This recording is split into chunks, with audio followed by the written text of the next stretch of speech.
take my hat off to you. This bicycle achievement is, I can't imagine. About 350 miles where we came from the capital in Raleigh. So how many days does it take you to get? 7 days. Is any of that route hilly? When you get up around Culpeper from there, it's tough. You say it gets worse as you go north, huh? Oh yeah, get up around Culpeper, it's tough. I'm anxious to stop war. How do you feel about war? You are too, aren't you? I'm not a veteran, but I admire what you're doing. I want to get the defense budget under control and get ourselves out of these wars. Don't want to get into another, and if we can help it, there's a bunch of guys you're talking my language now. Pushing pretty hard for Iran, Syria. I mean, there are a lot of tough situations. Syria is the worst dilemma I've ever seen. Either way, it's not a good outcome. I'm thinking that this nuclear thing is going to be like gas back in World War I is passing fad. I just don't think it's something that the world wants to use.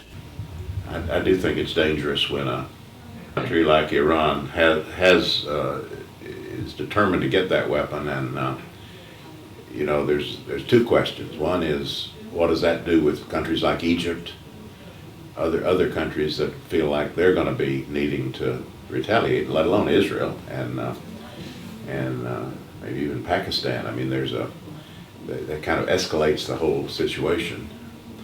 And then you do have to worry about a group like Hezbollah or one of these non-state actors getting a hold of the stuff. I mean, so Iran is dangerous, I think, in both of those respects. That doesn't mean we want to go to war to prevent it, but I think it calls for some very hard-nosed diplomacy, and it requires us to get China and Russia engaged in ways that are really hard for us to do. I mean, I think the Obama foreign policy basically has been sounder. We have worked more with our allies. We haven't started any new wars. We made some tough calls, though. I mean, I think the Libya situation was a tough call. I think it was the right call, but it was touch and go there for a while. I know you're doing these bike rides to publicize the cause. I really admire that. I'd hate to be trying to ride the way you do. That wouldn't be something I could pull off. I sort of separated myself from wars after World War II. I thought that was enough war. I served with 1st Marine Division in the Pacific, and I thought that'd be enough war for the world. I didn't have any idea we were going to continue doing these things we've done since. About 3 years ago, I got this letter from my grandson. He was in Iraq. His name is Sam, too. It was named after me. And he says, Granddaddy, says, I'm so disturbed. I don't know what to do. Says, they don't want us over here. We don't want to be here. And we're just tearing this country apart. And says, my fellow infantrymen feel the same way, and they're taking their own life on occasion. And I didn't know what to tell him. I had no answers for that. That was different, you know. I could imagine what it was like, but I couldn't tell him how to get out of it or what to do. But I just thought, well, I've got to do something. I just can't sit back and not do anything. I think there has been some positive change, and I do think the decision to first of all totally get out of Iraq, although Iraq's a very tough place right now. I mean, there's a lot of violence there, a lot of questions about whether it'll remain stable. You know, the Constitution gives Congress, and Congress only, the ability to declare war. But since World War II, this has been handed over to the president.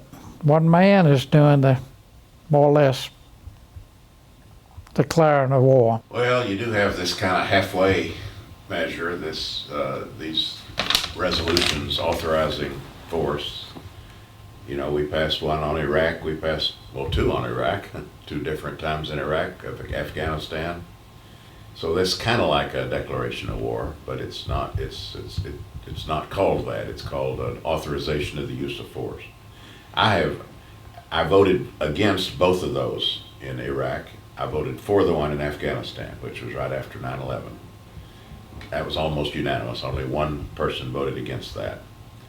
But the Iraq resolutions were very controversial, but they both passed. The first George Bush and the second George Bush got those through the Congress. So I don't know if you consider that the equivalent of a declaration of war. Is there no question the president drove those decisions, but the presidents did ask for congressional approval in all those cases. I think we were mistaken to give it, but we did have a vote. Authorization for use of military force. A blank check for war without end. That's what I'm talking about. I mean, see, Huh?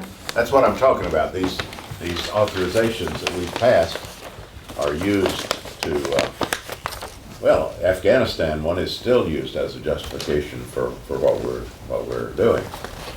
And it's a good question, you know, what kind of limits these things have. I mean, does it just say that in the indefinite future the president's authorized to do whatever he thinks is necessary? I mean, I don't think so. I just feel it's better that these things get kicked around, you know, in Congress rather than one man just brazenly forces the issue. I tell you though, when a president comes in here, like George Bush did, when a president comes in here and asks for that vote, there aren't too many members who aren't going to vote for it. That's my experience anyway. It's hard to resist. Well, if it takes that vote to get the job done, you know, Yes. that makes some difference. But, Well, I voted no against in both of those, but I know what that's like. I mean, I know what that kind of rush to war feels like. Okay, well, I hear you. So good luck to you. Thank you, sir. And I appreciate your time, sure Yes, sir. do. Great And to see you. Sure. All right. hope you got your listening ears on. I can't hear. That's all right. I got my listening ears on.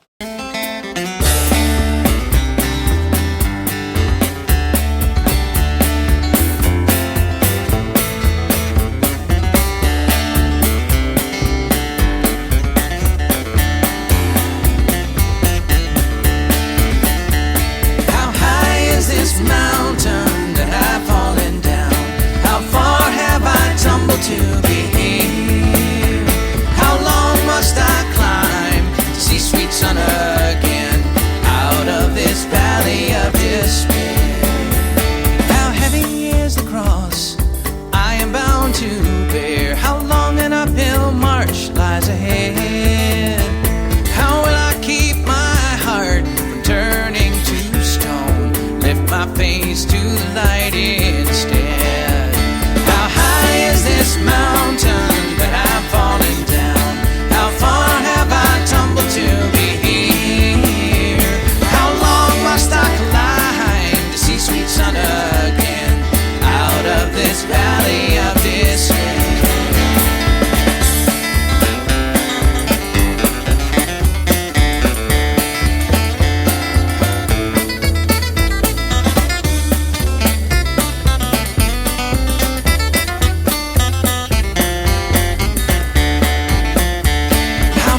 Must I roam to find the promised land? How many miles more to Calvary?